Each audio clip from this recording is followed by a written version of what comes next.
Hey everyone, I'm Anya Esma, and today I want to talk to you about how I use astrology for self-development currently, because there are some issues I have with how astrology is being presented by some content creators. I want to say that I'm not an astrologer, I'm not an expert in any sort of way.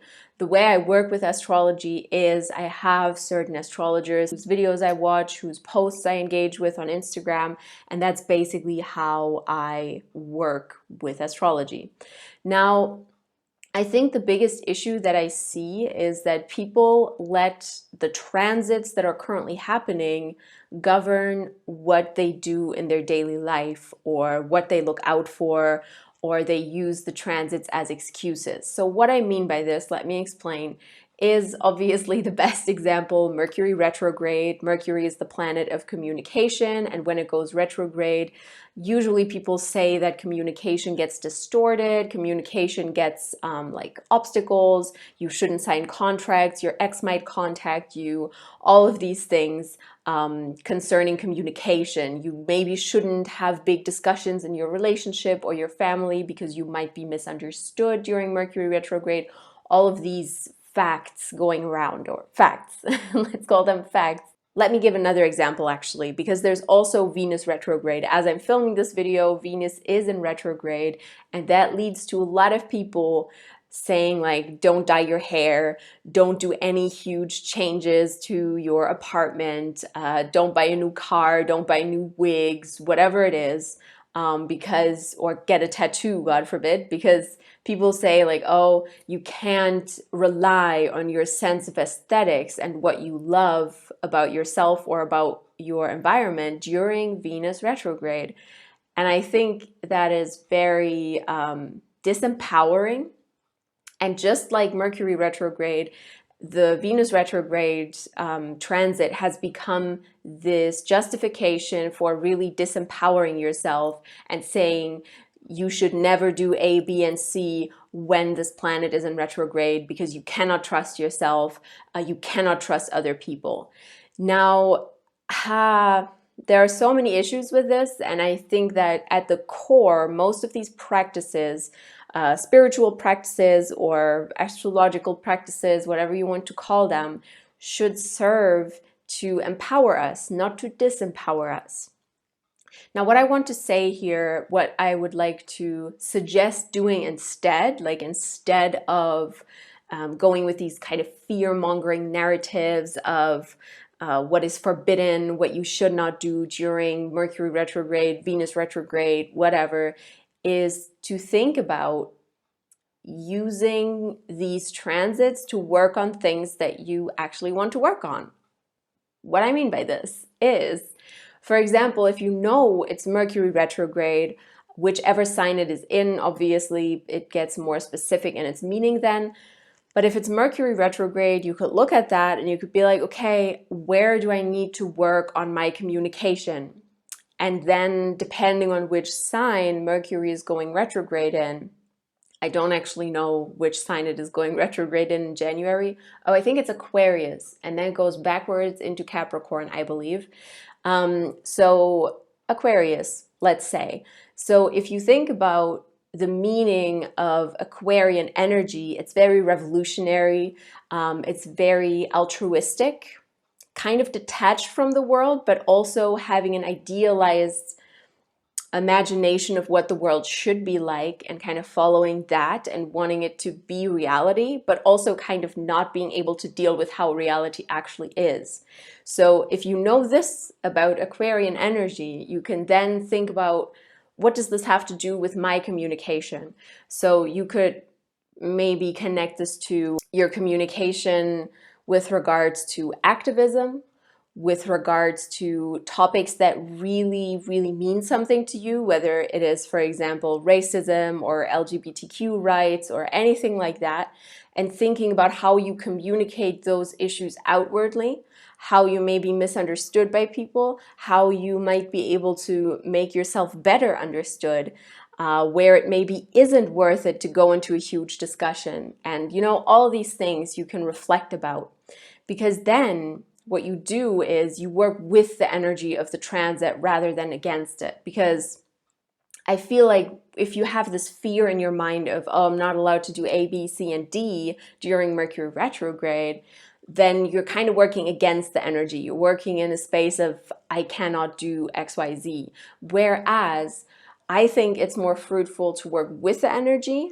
And what I mean by that is to really think about, how does Mercury relate to me personally? Where do I have issues communicating my needs, my opinions, my wants, my wishes? How do I speak to myself as well? Do I engage in very negative self-talk with myself, or do I gossip about others? You know, anything relating to communication like this. Or do I write long messages to people? Do I write short messages to people? How are those perceived? These are things that you can work on if you want during Mercury retrograde, because it is all about communication, and this energy is going to, I believe, support you in working on that, because retrogrades are kind of a time for shadow work.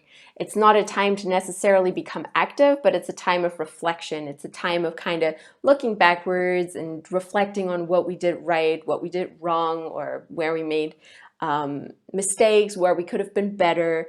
So it's actually a great time to also reflect on, how has my communication been in 2021? I totally said the wrong year. How has my communication been in 2021 with this coming January retrograde?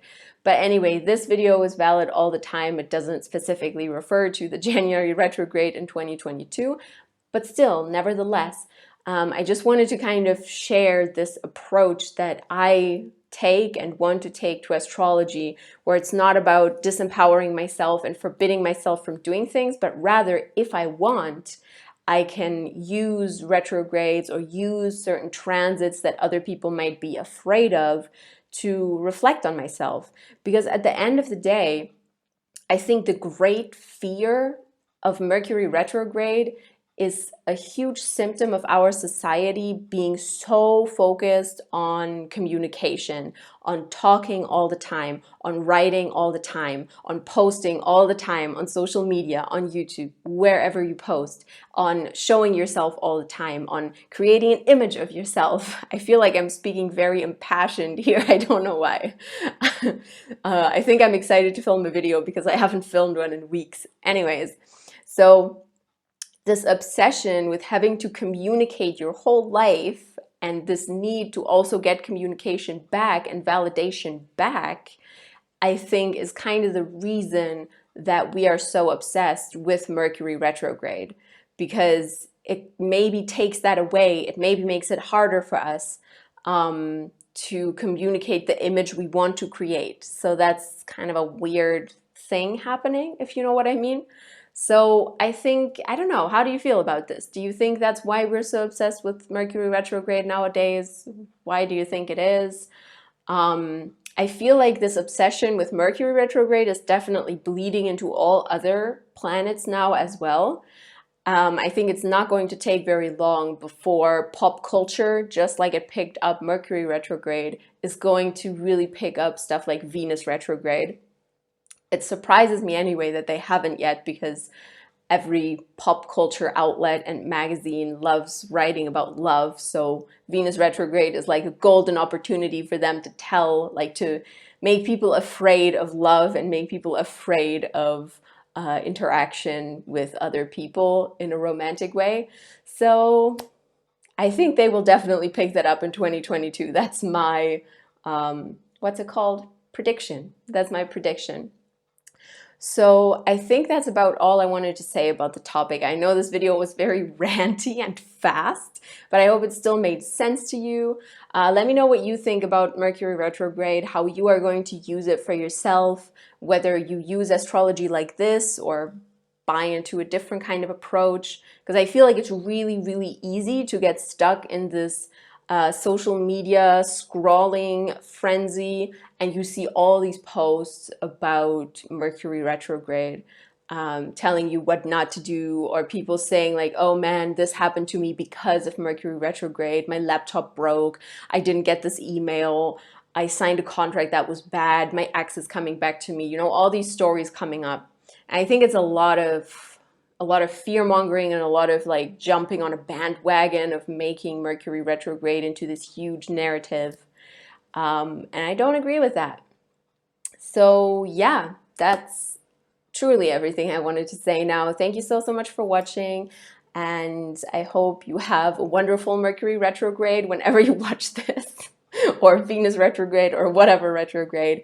And yes, thank you so much. And I will see you very soon. If you like this, consider liking the video, consider subscribing if you haven't yet. And I will see you very soon.